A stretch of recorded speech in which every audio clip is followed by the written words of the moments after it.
Hello students, today we will do bus and memory transfers. तो हमें पता है कि हम क्या करते हैं, रजिस्टर ट्रांसफ़र होती है, कंटेंट्स जो हैं सीपीयू में एक रजिस्टर से दूसरे रजिस्टर में ट्रांसफ़र होते हैं. ठीक है. अब रजिस्टर्स के ट्रांसफ़र के लिए there must be some connection between the register. For example मुझे ट्रांसफ़र करना है from register R1 to register R2. ठीक है. R1 से कंटेंट्स को हमें R2 में ट्रांसफ़र करना है. ऐसा हमारा हो सकता है कि डाटा रजिस्टर से मुझे कंटेंट किसी और रजिस्टर में डालना है. ठीक है. या इंस्ट्रक्शन रजिस्टर से डाटा रजिस्टर में डालना है, एड्रेस रजिस्टर से कहीं और डालना है, पीसी से एड्रेस रजिस्टर में डालना है. तो कई मल्टीपल टाइप्स की हमारे पास रजिस्टर ट्रांसफ़र्स होती हैं सीपीयू में.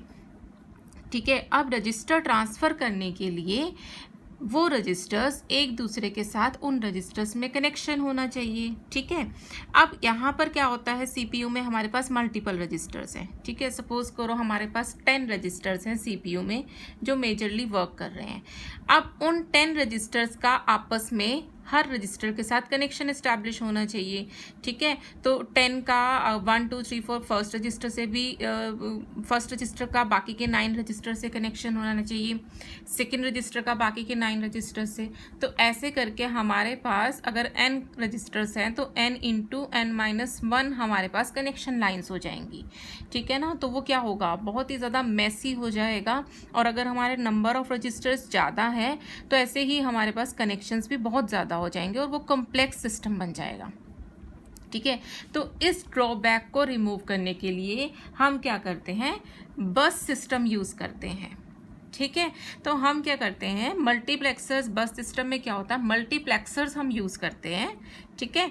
जितने नंबर ऑफ बिट्स के हमारे रजिस्टर्स हैं उतने ही साइज़ का मल्टीप्लेक्सर हमारा यूज़ होगा और जितने नंबर ऑफ रजिस्टर्स हैं उतने मल्टीप्लेक्सर. जैसे यहाँ पर हमने जो डायग्राम बनाया है, यहाँ पर हम 4 रजिस्टर्स यूज़ कर रहे हैं, register A, register B, register C and register D. 4 registers हैं तो 4 मल्टीप्लेक्सर्स हमने यूज़ किए हैं. Multiplexer 0, MUX1, MUX2, MUX3 and each register contains 4 bits. तो हमारा जो मल्टीप्लेक्सर है वो 4/1 मल्टीप्लेक्सर. अगर हमारे रजिस्टर 8 बिट्स के रजिस्टर है तो यहाँ पर हमारा 8/1 मल्टीप्लेक्सर यूज़ होगा. ठीक है. तो नंबर ऑफ मल्टीप्लेक्सर्स हमारे कितने यूज़ होंगे, it depends upon the number of registers. और कौन सा मल्टीप्लेक्सर हमारा यूज़ होगा, it depends upon the number of bits in the register. ठीक है. ये तो हो गया हमारा बेसिक.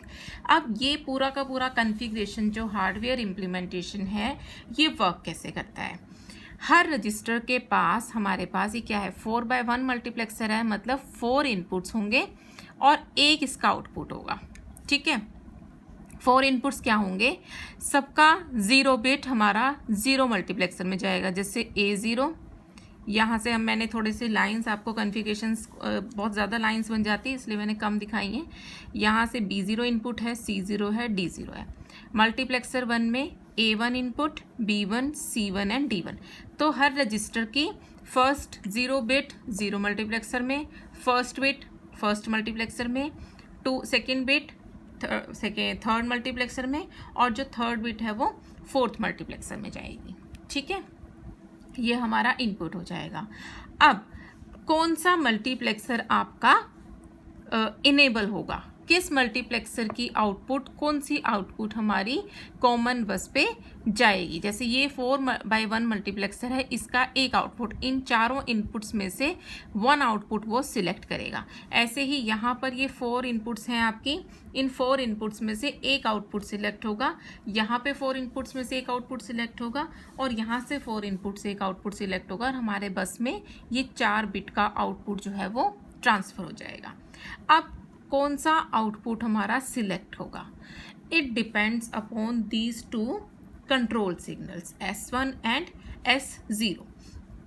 ठीक है. अब यहाँ पर क्या पॉसिबल कॉम्बिनेशंस हो सकते हैं, S1 और S0 दोनों 0 0 हैं, 0 1 1 0 1 1. तो जब 0 0 है, ठीक है, तो 0 0 है, यहाँ पर भी ये वाला इनपुट सिलेक्ट होगा, यहाँ से भी ज़ीरो इनपुट, यहाँ से भी ज़ीरो इनपुट, यहाँ से भी ज़ीरो इनपुट।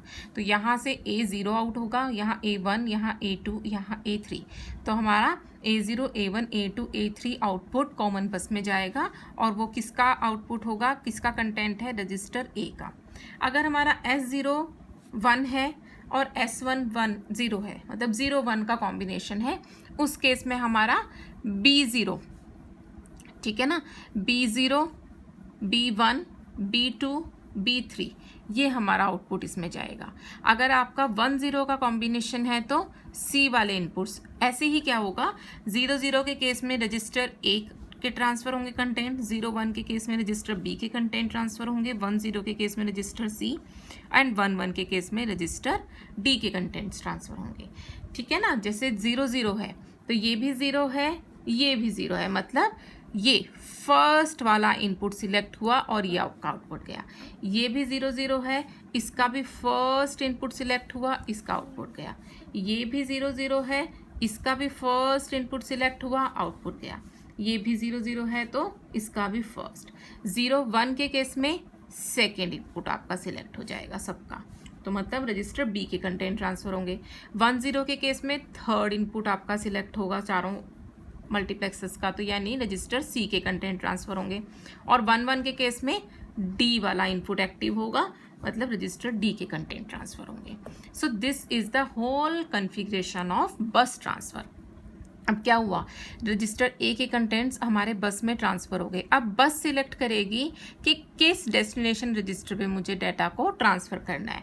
तो ये जो हमारी स्टेटमेंट थी कि रजिस्टर R1 के कंटेंट्स को R2 पे ट्रांसफ़र करना है, इसे हम ब्रेक कर देंगे कि पहले R1 से बस में ट्रांसफ़र होगा, जैसे ये हो गए R1, और फिर बस से डेस्टिनेशन रजिस्टर पे जाएगा। तो ये हमारे बस कॉन्फ़िगरेशन की वजह से ऐसे हमारी स्टेटमेंट ब्रेक होती है। फर्स्टली सोर्स रजिस्टर से बस में जाता है, फिर बस से डेस्टिनेशन रजिस्टर में जाता है। I hope this is clear to you all.